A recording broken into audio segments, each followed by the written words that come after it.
കേരളത്തിന് പുറമെ തമിഴ്നാട്ടിലും പ്രേക്ഷകരെ ആവേശത്തിൽ ആറാടിച്ച ചിത്രമായിരുന്നു മഞ്ഞുമ്മൽ ബോയ്സ്. കണ്ണടച്ചു തുറക്കും മുമ്പ് 200 കോടിയിലധികം വരുമാനം നേടുന്ന മലയാള ചലച്ചിത്ര വ്യവസായത്തിലെ ആദ്യ ചിത്രമായി മാറുകയായിരുന്നു മഞ്ഞുമ്മൽ ബോയ്സ്. കൂടാതെ നിരവധി ബോക്സ് ഓഫീസ് റെക്കോർഡുകളും സൃഷ്ടിച്ചു. 2018 എന്ന സിനിമയുടെ റെക്കോർഡ് മറികടന്ന് എക്കാലത്തെയും ഉയർന്ന വരുമാനം നേടിയ മലയാള ചിത്രമായി. 2024 ഏറ്റവും കൂടുതൽ കളക്ഷൻ നേടിയ ഇന്ത്യൻ സിനിമകളിൽ ഒന്നായും മഞ്ഞുമ്മൽ ബോയ്സ് ഉയരുകയായിരുന്നു. പറവ ഫിലിംസ് LLP എന്ന കമ്പനിയുടെ ബാനറിൽ നടനും സംവിധായകനുമായ സൗബിൻ ഷാഹിർ, ഷോൺ ആന്റണി, സൗബിന്റെ അച്ഛൻ ബാബു ഷാഹിർ എന്നിവരായിരുന്നു മഞ്ഞുമ്മൽ ബോയ്സ് എന്ന ചിത്രം നിർമ്മിച്ചത്. ഉയർച്ചയ്ക്കൊപ്പം മഞ്ഞുമ്മൽ ബോയ്സിന് പിന്നാലെ വിവാദങ്ങളും പരാതികളും കൊടി പിടിച്ചെത്തുകയായിരുന്നു. സിനിമയുടെ നിർമ്മാതാക്കൾ ഗുരുതര സാമ്പത്തിക തട്ടിപ്പ് നടത്തിയെന്നാണ് പോലീസിന്റെ അന്വേഷണ റിപ്പോർട്ട്.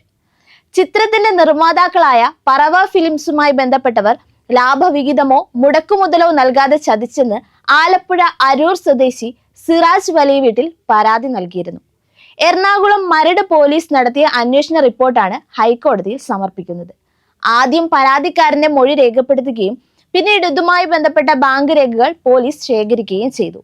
ഇതിൽ നിന്നാണ് ചിത്രത്തിന്റെ നിർമ്മാതാക്കൾ സാമ്പത്തിക തട്ടിപ്പ് നടത്തിയെന്ന് വ്യക്തമാകുന്നത്.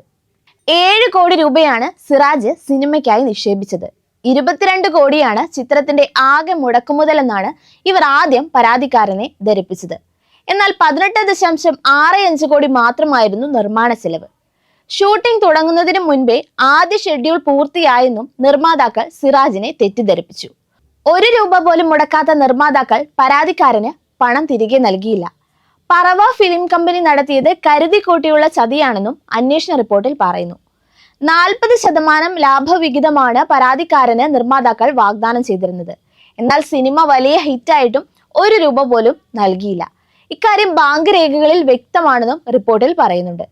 തനിക്ക് ഏതാണ്ട് 47 കോടിയുടെ നഷ്ടമുണ്ടായെന്നാണ് സിറാജ് പറയുന്നത്. എന്നാൽ സിനിമയുടെ ചിത്രീകരണ സമയത്ത് വാഗ്ദാനം ചെയ്ത പണം നൽകാതെ പരാതിക്കാരൻ തങ്ങളെ വഞ്ചിച്ചുവെന്നാണ് ബാബു ഷാഹിർ നൽകിയ ഹർജിയിലുള്ളത്. കൃത്യമായി പണം നൽകാതിരുന്നത് കാരണം സിനിമാ ചിത്രീകരണം തടസ്സപ്പെടുകയും കരുതിയതിനേക്കാൾ കൂടുതൽ ദിവസങ്ങൾ നീണ്ടുപോകുകയും ചെയ്യുന്ന സാഹചര്യമാണ് ഉണ്ടായതെന്നും അതുകൊണ്ട് തന്നെ സിനിമയുടെ ലാഭവിഹിതത്തിൽ പരാതിക്കാരന് നിയമപരമായി അവകാശമില്ലെന്നും ഹർജിയിൽ പറയുന്നു.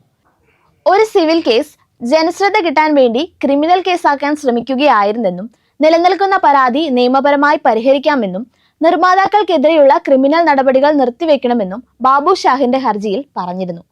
ഇന്ത്യൻ ബോക്സ് ഓഫീസിൽ 150 കോടി രൂപയിലധികം ചിത്രം കളക്ട് ചെയ്തിട്ടുണ്ട്. നികുതി ഉൾപ്പെടെ 164.58 കോടി ഗ്രോസ് ആണ് ചിത്രം ഇന്ത്യയിൽ നിന്ന് നേടിയത്.